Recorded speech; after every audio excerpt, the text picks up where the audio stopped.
каждым годом, благодаря развитию технологий, среднестатистический геймер, возможно, умнеет. И в отличие от этих древних неандертальцев, покупающих игры, мы умные. Поэтому каждый месяц оформляем подписку на Game Pass, PS Plus, EA Play, Ubisoft Plus, Apple Arcade, Netflix, YouTube Premium, подписку на аниме, подписку на VPN, подписку на женщину. А в перерывах мы дышим, потому что воздух — это бесплатно. И за все это мы благодарны компании Microsoft, которые в 2002 представили свою инновационную платную подписку Xbox Live. Всего лишь за жалкие $50 в год игроки получали ничего. За это стоит заплатить. Но благодаря активному общению с аудиторией, для Xbox в скором времени наконец-то начали раздавать игры. Спустя 11 лет. Congratulations. Правда, в это время на PlayStation уже как 3 года дарили игры по PS Plus. И даже ничего не требовали за возможность играть онлайн в купленные игры. Это возмутительно! Но у игроков PlayStation свой определенный договор с Sony. Пока ты оплачиваешь PS Plus, у тебя будут игры. Но если ты хотя бы на один день не продлишь подписку, возможно, твои игры исчезнут. И это нормально. Я таких не люблю. Кто-то скажет, что отбирать игры Незаконно. Я здесь закон! с тех пор в мире подписок Xbox и PlayStation многое изменилось. Но прежде чем понять, что эти ваши подписки сейчас из себя представляют, по-хорошему их нужно купить. Ну или хотя бы понюхать. Чувствуешь?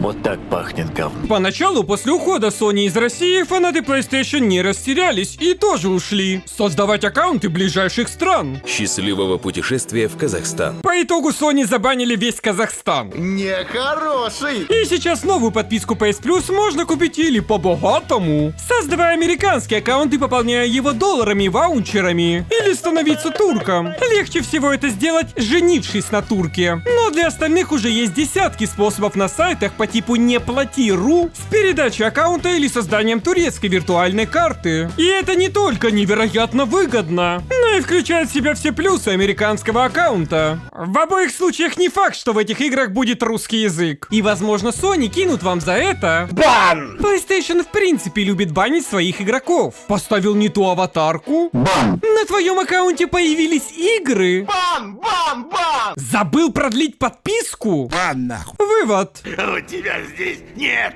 власти. Есть и хорошие новости. PlayStation постепенно возвращается в Россию. Но есть же вещи действительно пугающие. У бокса все практически без изменений. Ведь сложно уйти с России, когда ты там никогда не был. По итогу... Пострадала только моя гордость. Ну как пострадала? Игры в Аргентине теперь в 10 раз дороже. Сколько?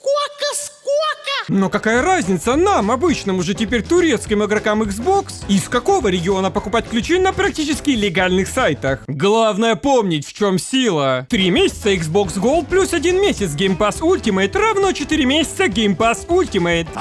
Главное не накрутить себе таким образом халявных 3 года подписки. В таком случае даже у Фили появятся к вам вопросы. Охуел, что ли? И не стоит забывать о самом выгодном способе сэкономить на консолях. Найти успешного друга для наших аккаунтов. Главное соблюдать негласные правила. Моя страница, мой аккаунт – это мой дом. Поэтому будь добр, заходи в него с благими намерениями. Либо иди на... Самое сложное для геймеров в 2022 теперь даже не купить что-то, а понять, что мы покупаем. У Xbox с этим все просто. Купил Game Pass Ultimate по цене Xbox Gold и забыл. Возможно, поэтому уже который месяц Xbox популярнее PlayStation в Японии. Ну или потому, что он помещается в их маленькие квартирки. В отличие от PlayStation 5, в которой может жить среднестатистический гордый дворф. Это моя хата. Заходи, пожалуйста. А вот у PlayStation с подписками появляется настоящий выбор. Теперь есть обычная подписка, за которую ты и дальше получаешь игры каждый месяц. Есть экстра, где тебе доступна отдельная библиотека игр для PlayStation 4 и PS5. А есть Deluxe и Premium, в который тоже входят игры PS4 и PS5. Но они еще когда-то выходили на PS3. Поэтому для них сделали свою отдельную подписку. И во все эти подписки не входит PlayStation Plus Collection, который доступен только на PS5 с играми для PlayStation 4. Тяжело. Ну что же Sony предлагают обычному Ивану за $120? Самый полный игровой экспириенс в размере целых 700 игр. Посмотрим на правду. О, сукин ты сын! Хочу посмотреть. Нет, не стоит! Так как с боксом PlayStation не могут конкурировать, потому что это невыгодно, Sony решила вместо игр дарить названия игр. Вон, целых 800 набралось уже. Проблемы начинаются, когда ищешь в этой подписке настоящие игры. Открыл. Ага. Что там? Там ни хрена нет. Это тебе. Чего-то адекватного настолько мало, что несчастным игровым журналистам приходится вставлять в топ нового PS Plus Overcooked 2. Зачем это нужно было сделано? Объясните, пожалуйста. Зачем нахуй? Инди-игр хватает как у Xbox, так и у PlayStation. Но если у бокса 90% геймпасса это масштабные проекты старых поколений, по типу Fallout New Vegas, Oblivion, Fable, 90% игр PlayStation это... Естественно. Эксклюзивы. Ты очень ошибаешься. Возможно, это не самые лучшие игры. Зато эксклюзивные. Главное не задумываться, почему вместо обещанных 700 почти игр в библиотеке только 447. А ты не думай так. Ты вообще в эту сторону не думай. В принципе, уже очевидно, что в подписке Sony кое-чего не хватает. С тобой что-то не так. Лучше? Странностей в обновленном PS Plus достаточно много, даже с самими играми в каждом отдельном уровне. Для того, чтобы в экстре набралось 358 игр, Sony пошли на все. Вторая часть без первой, первая часть без второй, демо вместо игры. Простите, господин, это рофл? Если это не рофл, то я твоего... Магазины аниме-женщин под видом игр, без самих женщин. Все они очень милые. А как удастся схватить твои денежки, то сразу покажут свой волчий оскал. Mortal Kombat без DLC, из которых состоит вся игра. Наёбсики! Assassin's Creed Valhalla без DLC, без которых вообще нет игры. Не по-ассасински. И вместо Одиссеи или других современных ассасинов нам дают ремастеры старых ассасинов. Ты скажешь спасибо. Когда-нибудь. А из всего этого списка 50 проектов уже раздавали в старом PS Plus. Ну хотя бы эксклюзивы есть. Алло, я не понял, это чё? Судя по логике Sony, Director's Cut это сразу две разные игры. Я даже попробовал посчитать, сколько в этом списке инди-игр. 228. Говно, блядь. Заебало. Заебало. Но больше всего сюрпризов Sony оставила для самой дорогой подписки Deluxe. Это такая подписка для стран третьего мира, у которых недоступен премиум с облачным геймингом. Но денег Sony заработать хочется.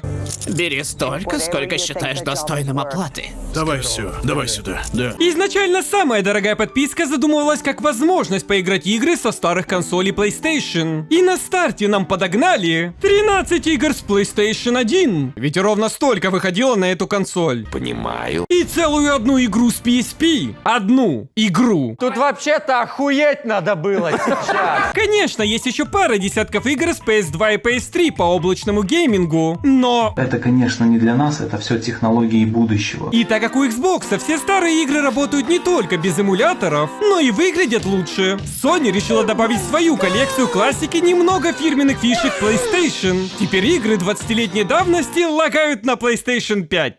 Опять ничего не получается. И есть и хорошие новости. Sony работают над эмулятором PS3, который уже сделали фанаты 10 лет назад. Но это не важно. А важно, что у этих игр не будет дополнений. Sony, еще раз напоминаю, контора И старые игры это, конечно, хорошо, но как-то не тянет на 120 баксов. Поэтому в библиотеку ретро-игр Sony решили добавлять абсолютно все, что хоть как-то связано с PlayStation 3. Даже если это ремастер, даже если это ремейк, даже если эти ремастеры уже раздавали в PS Plus. Да вообще дурдом какой-то. А вот Shadow of the Colossus в этом списке нет, потому что ремейк ремастера это уже новая игра. Правильно, блядь. Но Sony вовсе не ебанутые. Просто они продают игру в библиотеке бесплатных игр по подписке. Возвращайся, когда ты станешь побогаче. А если вам мало, эксклюзивно для самых премиальных подписчиков будут доступны демки настоящих игр на 5 часов. Я в ахуе вообще. Даже у Nintendo демо-версии бесплатные. А если что-то бесплатно у Nintendo, для нас, фанатов PlayStation, остается только один выход. Все на дно!